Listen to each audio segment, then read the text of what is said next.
শুধু জয়, যা জয় করা যায় না। কি মনে হচ্ছে?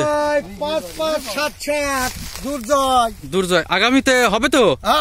100%। কয় বিঘা করবেন আপনি? আমি আগামীতে আরো বাড়াবো। এবার ইনশাল্লাহ 7 বিঘা, আগামীতে এর ডবল করবো। আগামীতে ডবল হবে ইনশাল্লাহ। এবং আপনার দ্বারা কি আরো 5 জনকে বলা হবে? 100%। দেখছেন না মানুষ দেখে কত আনন্দ। আপনি খুশি হয়েছেন দুর্জয় করে? 100%। আমি দীর্ঘদিন থেকে ভুট্টা করছি, কিন্তু আমি এইবার করে যত আনন্দ পেয়েছি এবং সহজেই হয়েছে। অন্য ভুট্টা এত রোগ মুক্ত পাইনি। এই ভুট্টাতে রোগও কম। রোগও কম, তাই না? আপনার কিন্তু ম্যাচিওর্ড হয়েছে, আমাদের কিন্তু ম্যাচিওর্ড হতে হতে জমি থেকে আর্দ্রতা কমে যায়। রোগই নাই, শুকনোতা। হাফ রোদ দিলেই, একটা রোদ বা অর্ধেক রোদে আপনি কিন্তু আমি খরচও কম করেছি। খরচ কম করেছেন, তাই না? না না, ছোট ছলুয়া, এটা হিজল গাড়ি ছোট ছলুয়া, চুয়াডাঙ্গা, দর্শনা।